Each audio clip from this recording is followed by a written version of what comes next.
ain't see me, you Stevie. Wondering how I reach more evolutions than Eevee and make it look easy.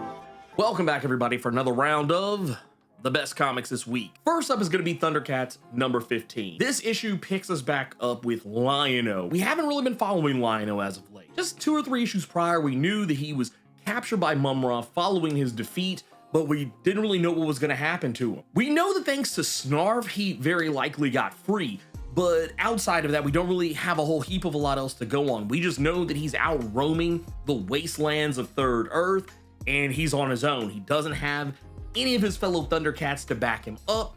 And what makes this even, more heartbreaking is just that Lion-O is going through the inner monologue of it all, trying to find his place, trying to find his footing, trying to see what exactly is the Lord of the ThunderCats without the ThunderCats to back him up. And the good news is, I can tell you off top, is that he finds that he has what it takes to hold it down on his own, even kind of dipping into a alternate look for his character, one that almost kind of gets him close to Apex territory, which is made even more funny by the fact is that he runs into Apex this issue. And what I love about what Declan is setting up here, the fact that these two characters who are effectively the same person, Lion-O is Lion-O, but Apex is just an older version of Lion-O from the future who has undergone some pretty heinous stuff. In this particular meeting, we see that Apex doesn't really seem to have a whole lot of love for his former self and the person that he used to be, while Lion-O, well, at first he's very open and willing to try and get to know this character before realizing who it truly is. But at the end of the day, realizing who he's talking to, he is in a situation right now where he has to make a decision. Does he trust this person from the future who very clearly has gone through some stuff and has made some pretty wild decisions that would seem like impossibilities to him today were possibilities for him in the future? And does Apex have Lion-O's best interest in heart in all of this? He says he does. He claims he does. But does he really? He knows that war's coming. Lion-O now knows that war is coming. It's safe to say it all is going to involve Mum-Ra, but can Apex really be trusted? Next up is going to be the Power Company Recharged number 1. This is a one-shot focusing on the formation of a new version of the Power Company, not to be confused with the original Power Company of the early aughts. This is a whole new animal with a completely different mindset. The original Power Company was basically DC Comics' version of the Heroes for Hire. This is something very different, where this is a team that's being put together with characters like Black Lightning, as well as the Signal, Vixen, and Batman Jace Fox. All of these characters being brought together under the guidance of original recipe leader and founder of the Power Company, Josiah Power. We'll go ahead and tell you right now, you're not going to really follow up too much on any of the shenanigans from the Josiah Power portions of the DC Power one-shot from February. However, I will say you are going to get to spend almost the lion's share of this book with what I felt was one of the stronger aspects of that DC Power one-shot, and that was the dynamic duo storyline. What made this even more, I guess, impactful is that while, yes, we get to see Signal and Jace Fox meet back up, and we're getting to see Black Lightning and Vixen all kind of converge on each other, this book largely focuses on Jace Fox, which is a little disappointing. However, it is something that I understand why it was done. We're trying to focus a little bit more on a character who doesn't like to be a part of a team, but for whatever reason is now finding himself part of a team, and how and why he ends up getting thrust into the position where he is accepting the help that he is being offered. I do appreciate, however, that pretty much all the other characters are very quick to call Jace Fox on his BS, specifically Vixen. I actually really liked, even though we didn't get a whole heap of a lot of Vixen in this book, I feel like we got enough Vixen to let me know Brian has a very strong grasp of who Vixen is and how she would respond to something. I also really appreciated that while Black Lightning, I think, is definitely a very important character for this, he doesn't really take up too much space in this from some of the other characters, because by and large, while yes, Black Lightning does not get a lot of shine, these other characters get infinitely less. So the time is spent well, and I like the story arc here where the Sons of Liberty from the Black Lightning series are back. One particular one, a new character by the name of Agent Liberty, who is using fake identities, pretending to be metahumans in order to lure in metahumans so that he can kill them. That storyline I thought was really strong because it parallels a lot of real world things. It's a very common thing for racist extremists as well as homophobic and transphobic extremists to pretend to be the type of person that they hate in order to lure in more of the people they hate so that they can harm them. And that's what this is. And it's up to the power company to get to the bottom of this and stop Agent Liberty. But the question then becomes, well, we stopped Agent Liberty, but does that actually stop what the Sons of Liberty are up to? Now we're gonna get into one of my favorite segments, and that is the fuck shit of the week. People that don't understand Batman trying to convince other people they should also be in the business of not understanding Batman. What I mean by that is that comicbook.com, which that's first off, that was a red flag right there. It couldn't have been any more of a red flag if it was like comicbookresources.com or Screen Rant.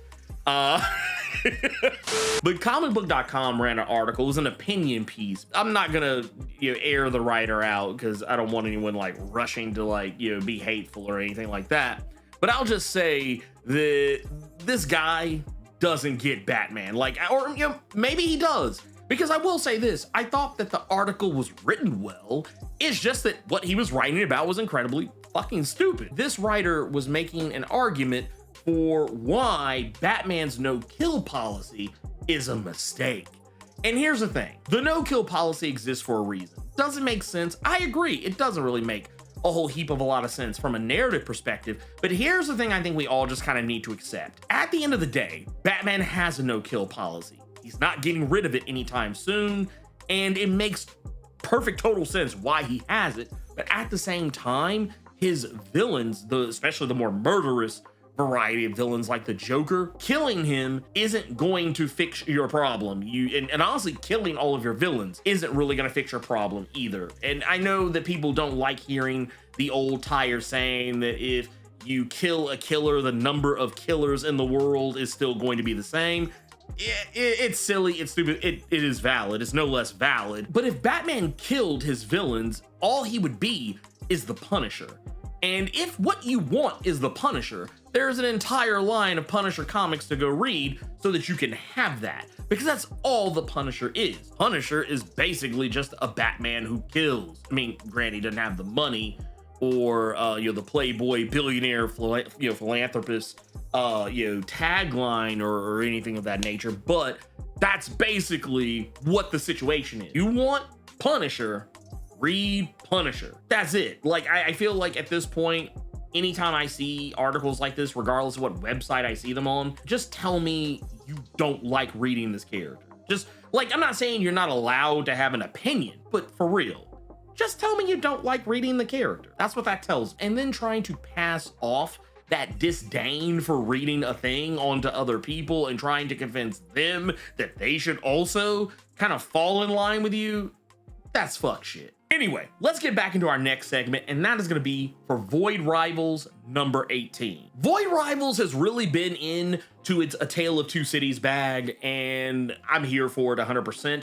But in this issue, while Salila and Derek have been on completely different paths, albeit to achieve the same goal, to try and bring their people together to make unification between the Agorians and the Zertonians a thing, despite the fact that both societies have been told that they are supposed to stay far and away from each other, things get really interesting for Derek's side of things, because his father, Doolin, has largely been an ineffective, hateful, mean, just terrible dad, just all across the board. By all accounts, a shithouse dad. And here we are in this issue, seeing Doolin maybe finally find some common ground with his son, who he sent on a mission knowing that he probably wasn't going to come back from it, and was quite happy to do so, to send him away. Yes, we're seeing, Derek and Doolin actually find that place, albeit it's kind of parallel to some situations you've probably had in your own personal life, where maybe you have a family member specifically, whether it's a father, an uncle, a grandfather, mother, whoever, you love to death, you love every single drop of them, but they just are on that Fox News bullshit. And ever so often, you feel like you're finally making some inroads to having a better relationship, to getting them off that crazy train. And then suddenly they just say some out-of-pocket racist or homophobic shit just out of nowhere, apropos of nothing. And you're like, oh, wait, we're back to square one again. That's kind of what it feels like for me reading Derek's section of this book. We also get to spend a little bit of time with Salila, who has been on a quest to try to find Zeta Trion, and did just a couple of issues ago, but now is in a position to level herself up and find a way to bring the unification closer into being. She's gonna need the power of Zerta in order to make this whole thing happen, and the quest within this is for her to accept that power and learn how to wield it in order to bring the Agorians and the Zertonians together. Now, the thing I love about this is that the Zertonians and the Agorians are basically like a smaller, more human-sized version of the Autobots and the Decepticons. Only in this case, it's kind of less easy to tell which one is which. One could easily make a case for the Agorians being the Autobots or the Decepticons, and you can say the same thing about the Zertonians, but I guess if we just want to go based on color schemes, we'll say the Agorians are the Autobots, the Zertonians are the Decepticons. Just imagine, you know, these two warring factions who have largely been trying to take each other out, albeit now knowing that it was all a ruse, seeing these two tribes finally realize that they're a lot closer to coming together than what they initially thought they were. It's interesting to see how it affects each of these different characters in very different ways. How Derek and Salila feel about it, despite the fact that they're pushing for this. How they perceive a unification versus how maybe someone like Doolin, Derek's father, or Premier Zalalak would take it. It's a whole other story. And also, you know, speaking of those characters, Zalalak, we also see a little piece of in this issue, as well as Proximus, though they don't play very major roles in this, but we get just enough story with them to know, you know, we're not forgetting about these characters. They're making moves. It's just that right now, the moves that Derek and Salila are making are way more important, especially when we consider that if the unification happens, it's very likely that destruction is on the way. The question is, destruction of what? Next up is going to be Bitter Root, the Next Movement #2. The first issue was already really good. Second issue did not pull any punches. I think a lot of that biting commentary David and Chuck and Sanford have been able to deliver in previous installments, the previous 15 issues, or 16 now by this point, issues of Bitter Root. It is alive and well in this issue. Seeing what I believe are very telling, you know, analogies to things that were happening, you know, during the civil rights movement in the South. And I also love the conversation surrounding the fact that while, yes, a large portion of the comic, you know, up to this point has taken place up north and like Harlem, later did move on down to places like Georgia, but like right here, we're literally in Mississippi, what is effectively the deepest, darkest South, you know, when it comes to the civil rights movement. And I like the commentary on the Sangriers are, you know, putting their feet down in the middle of this and trying to get things on an even keel, to try and get that revolution to happen, and not only get the revolution to happen, but also make sure people are aware that the Genu are a thing. And while the government seems more interested in trying to pretend the Genu don't exist, it seems like there are other forces at work, namely characters like Governor Garrett, who are trying to push a narrative about Black people in the South. Whereas we know the real monsters are the Genu, the monsters that are born from hatred and racism. However, in this particular instance, the script is being flipped. Governor Garrett is running an election on a platform that is focused on pointing out that Black people turn into monsters, the Inzondo. But the differences, and to anyone with eyes to see, is that, as I said earlier, the Genu are monsters created from racism and hatred. The racism and hatred in the hearts of white men and women. The Inzondo are Black people who are turned into monsters because of the racism, hatred, and bigotry they have suffered. These are not the same thing. However, the public at large doesn't know that. and Governor Garrett is using it, and he is trying to pitch a narrative that, well, yes, it would probably seem comical and unbelievable to anyone, reading this with a modern lens, as you would, because it's coming out now. But the truth is, people used to say shit like this back in the 60s. It's an argument that's made around the framework of a fantasy. The words being said are no less real. I also really enjoyed the interactions between Mariah and the government agents in this issue, how she stood 10 toes down on business and let them know that she wasn't gonna back down from them, no matter how much they wanted to act racist and expect her to feel comfortable within the confines of their racism and bigotry. I really enjoyed that particular part of it. Also, seeing Cotton and Sandra and Joseph fighting with the Genu out in the woods as we were left off at that point in the last issue was really awesome. And in the midst of all that, seeing a character make his return to the Sangrier family. And this is something I thought was really cool because for the most part, a lot of the principal characters from the previous 15 issue run, we haven't seen them because we know they are dead. There's one particular character whose name was never called or pointed out as being gone, and that character shows back up this issue with a completely different look and an entirely different attitude.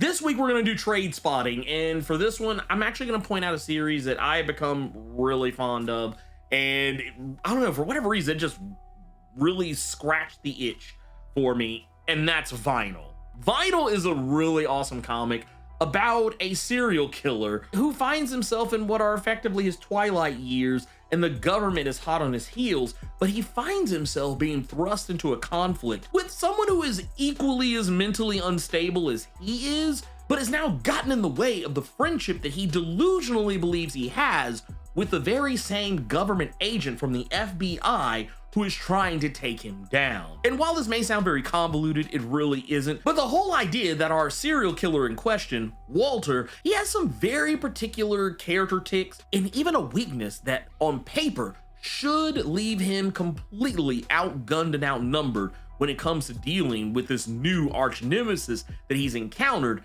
But also at the same time, it introduces us to an entire cast of characters that are completely off their rocker, and I could not love them more for it because they are all serial killers, just like Walter. All of them have their own agenda and things that they love to do, their own motives and ways that they like to kill their victims. And one of them is a character from another series I've become incredibly fond of, I Was a Fashion School Serial Killer. If you want to read Vinyl digitally, you can do so on the Global Comics app. All you got to do is scan the QR code down here or use the link in the description. You can buy Vinyl just, in and of itself. If you want to read the almost 100-some-odd-thousand number of comics on the app, you can use my promo code GCXBlerd without fear, and that'll get you 33% off your first 1-year subscription. But anyway, with all that said, let's get to our final entry. Last and most certainly not least is going to be Something is Killing the Children, number 41. This book keeps going strong, and I'm totally here for it. What I love about this is that over the past 5 issues or so, we really haven't been following any overarching narrative, at least not one that would probably be readily obvious. A lot of it has just been Erica Slaughter going from place to place to place to place to place and dealing with monsters or situations in each of those different locales. And in this one, we actually get something a little bit different. Whereas issue 40 left us off with a little bit of jumping back and forward in the present and the past, this issue leaves us entirely in the past, and we're focusing on what has been, I think, probably one of the biggest mysteries of the entire series, and it's the question of what happened to Jessica Slaughter, the mentor and motherly figure of Erica Slaughter, our main character. And to be fair, we know that Jessica is dead. We know that she has gone to glory and all that good stuff, and it was very likely a monster that did her in. However, what I really like about this setup is that we don't really know the circumstances of it because no one really ever talks about it in the story itself. All of the characters who were close to Jessica all kind of get to the edge of talking about it, then leave it alone. Well, this issue, we're actually witnessing Erica as a much younger version of herself and at a time where she was actively under Jessica's tutelage, and the circumstances that lead to why Jessica was drugged into the middle of fighting something that was ultimately going to end her life. Now, for the House of Slaughter, hunters who die is not an abnormal thing. You know, they die all the time. Jessica was supposed to be one of the best hunters in the business. And while she was the resident Black Mask of the House of Slaughter, because for those who don't know, House of Slaughter has multiple different factions. There's Red Mask, Blue Mask, Green Mask, White Mask, and you know, there's also Black Mask and even a Silver Mask that was alluded to. But the point is, we are going to get to learn a lot more about the setup here, and also get to know a little bit more about Jessica's mentor, who is depicted in this one a little bit more often than what we're used to seeing. And we get the impression that she knows something, because whatever monster it is that Erica's having to deal with in this one, this is a very same type of situation that Jessica had to deal with. And apparently, Jessica dealt with this type of monster before and barely lived to tell the tale. So the question now becomes, are we going to get to see more of that flashback and get a deeper look into what happened to Jessica that put her in the position that she's in now, and also left her as an alcoholic who literally sleeps all day because of all the crazy messed up stuff that she's seen? And that is the best comics this week. So let's go ahead and get into our pull box report. I'm only going to add a couple of things on here to the pull box report just to kind of get you up to speed. I'll just say this: the main thing, the main meat of my pull box report is going to be the Shredder series that's coming up at IDW. Shredder will be coming out in August. This will be the first time we have seen Orokusaki since the Armageddon Games finale. So we're going to learn a lot more about what he's been up to, where he has been. Something has happened that has led him to return to Earth, because once again, we got to remember, he was still in Dimension Z at the end of Armageddon Game. He has returned to Earth, and he is no longer with the Foot Clan, but he has discovered someone has created a rival clan, and he is going to be infiltrating the criminal underworld to bring that rival clan to heel. Last and most certainly not least, my pull box report is going to be Captain Planet #1.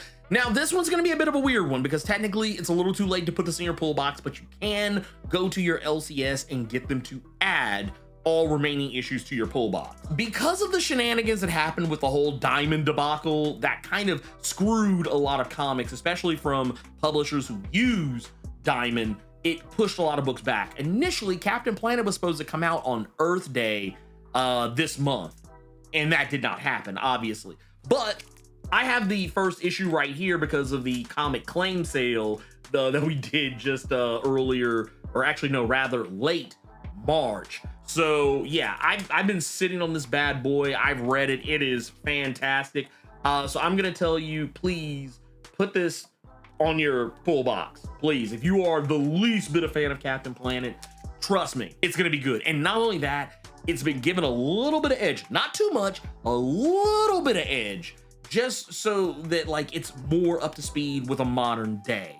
And yeah, David is absolutely killing it. But yeah, this is the reason why you should always make sure you show up for our Dynamite claim sales. That is the best comics this week. I hope you all enjoyed. It was, man, like I said, I told y'all, this was a tough week. It was a tough week. There were so many good comics. Only one big 2 book showed up on the whole thing. Everything else was either Image or Boom or Dynamite or whoever. Like I said, just trying to let you guys know, man, it ain't all about Marvel and DC. There are other comic imprints out here. That's why I call it the best comics this week, not the best big 2 comics this week. That's a whole other thing. Maybe, I don't know, maybe if people want to see that, maybe I might consider it. But yeah, it is what it is. Anyway, thank you all for your time. If you enjoyed this video even a little bit, I really appreciate a like. Also, if you haven't done so already, if you enjoy the channel, hit that subscribe button, tap that notification bell. That way you don't miss anything. And until I see you for the next best comics this week, keep it plus ultra.